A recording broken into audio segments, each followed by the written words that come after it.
Tortorella, interesting comments there, saying he thought Game 6 against the Bruins was the Blue Jackets' best game of the series. Agree or disagree? I don't think it was. I mean, they won 2 games in the series, so I mean, you'd have to look at those. And I think there was even games that they lost that they maybe played better in. But that's, listen, he's looking at it more closely than me. Maybe he goes back and looks at the tape. There's things that he's looking to accomplish in those games. Maybe he felt they accomplished those things, but to me, they lost 3-0 and they didn't score on the power play. I don't know how that's your best game, but okay, fair enough. My 2 cents. I could be dead wrong. You're entitled to your 2 cents. Thank you. That's why you're here. That's about all I ever get. I've asked this question many times, but now that it is over, and lots I'll ask you because we talked about this on the show yesterday. Sure. Did the means justify what we now know as the ends, quote unquote, for the Columbus Blue Jackets? Your thoughts based on the deadline acquisitions? I think you really have to do a deep dive and go through everything. Obviously, in terms of short term, and being the next event for the Columbus Blue Jackets to draft this summer, they've got a 3rd and a 7th round pick. That's not good. It's not going to get much better next year, but I like the fact that this hockey club, John Tortorella and Jarmo Kekalainen, and Billy Zito for that matter, they had the gall to jump into this thing, the gusto, so to speak, to make a really difficult call, something we don't see that often in this league, and I commend them for it. They still have a very good hockey team, even if they didn't get anybody back, and I believe they certainly have a good chance to bring back Duchene, Dzingel as well. Not so certain on Bobrovsky and Panarin, but it doesn't matter for me because it's the rest of the players, the core that they have. The next few years, they'll spend a lot of time trying to figure out how they kind of re-energize their drafts, but it's the guys that they have already there that will allow them to be able to do that. And I think Jarmo Kekalainen knew that full well. You got Jones and Werenski still there. Yeah. You got other young guys like Texte, who I was really impressed with. Obviously, Pierre-Luc Dubois. Veterans are still coming back. Jenner, Foligno, Atkinson, Dubinsky, Wenberg. Anderson. Anderson. Yeah. It's not like they have no hockey team. No, they have a lot of good players there. Yeah, the fact of the matter is now that clubs, I think you're going to see it even more in the future, are going to gyrate up and down. And you're going to see teams like Dallas that made a couple of key moves right at the deadline. Yeah.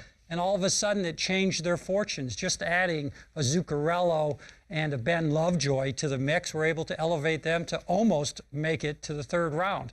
And I think that's the wave of the future. So I'm not as hard. We don't know who's not coming back for sure yet anyhow, so it's early to judge. But assuming nobody did, I still think it's fine. And there's a lot of free agents out there that Columbus could go for, but this is a look at theirs. Obviously widely reported all season long. I mean, this isn't news to anybody. Yeah, I mean, I didn't realize, I've said it many times in this show, I give Jarmo a lot of credit for going out and kind of doubling down on his group, because every market, every team, there's different circumstances. You're at different stages along the way. The Jackets in their near 20 years of existence, they had never been out of the first round of the postseason. You need to generate some excitement in your market. Like Lott says, they have some really good players there. They got 2 guys on the back end, and Jones and Werenski, who's really good. I mean, we could argue, top-notch. Yeah, we could argue whether or not they should have traded those guys last summer. Right. I mean, I think that's a better argument to have.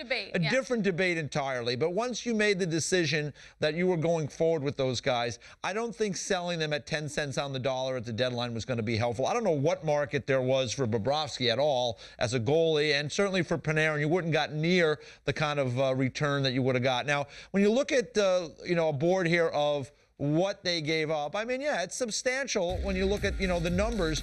But again, now, let's not look at it without looking at the years, right? Because they gave up the conditional first round of this year, which is going to be, what, a 20 to 31 pick in the draft.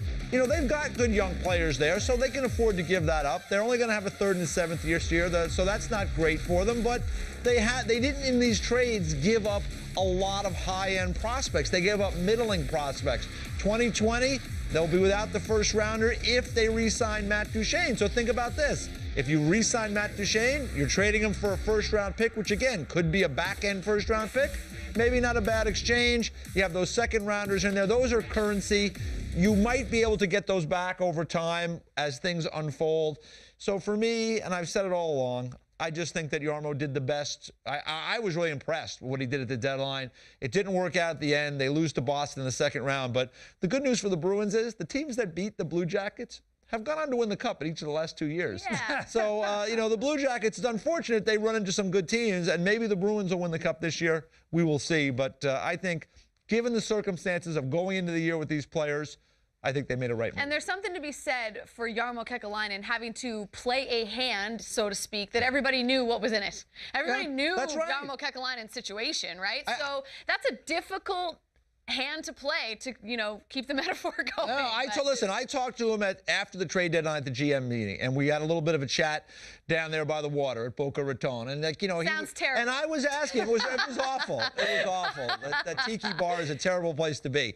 But the interesting thing was he really confirmed what I already knew, was that the offers for Panarin in particular were not very good. It was maybe a first-round pick, and usually the teams that want Panarin, they're competing for a playoff. So they're giving you, okay, the 28th overall pick in the first round, which is nice to have, but not near enough for a player like Panarin. Sure. And maybe you pick a prospect off this list of our B prospects, and maybe another pick down the road. It's just not enough to get for Panarin. If you're a Columbus Blue Jackets fan, you see that deal come down the pike, you're like, why are we even here? Yeah. So for me, I think, again, the decision to keep them last summer is where you could have the discussion about what they decided to do. But once they went forward, I think they really tried to make a push. They still have really good players there, and they have a chance. If these guys all leave, they'll have a lot of money to spend, and maybe they'll add some additional players. And it's a good point, right? Because people focus so much on those two specifically, Bob and Panarin. But to your point, Lots, that you made earlier, they do have a nice young core still in place. Yeah. They still got a good hockey team, and they fully knew that when they made all these decisions. And where he talked about Texier, we like him. Elvis is, in my opinion, Elvis, a guy coming to the building. He's a guy that's ready to step in and play goal next year at the National Hockey League level. He's been a pro over in Switzerland for 4 or 5 years now in the top league. So I just, I don't see him in that bad a spot, personally. I really don't. And that's the way the league is going. It really is, Each. Now, the moral of the story might have been, yes, you should trade those players earlier. Yeah. Because once you go by that, you're not going to get full value. Absolutely. It's funny because when you look at the return of some other guys that maybe weren't considered as high a level as them, it was pretty good. Yeah. But that's the top of the heap of what those you are get teams, in today's but world. those are teams maybe that knew they were out of it, right? They're trading those guys off. So they ended up doing pretty good, but they were in a different place than where the Blue Jackets are, which is trying to compete and contend and move forward in the playoffs. So every situation is different. High-end guys, though, I'll tell you this, it's going to be, the prices are so low because it's so hard for teams to fit them in that it's just not as attractive as you may think. Like even when you think about Mark Stone and what he went for, yes, there was a really good prospect in there, but it's not necessarily life-changing. And no matter how you look at it, it just was not meant to be for the Columbus Blue Jackets.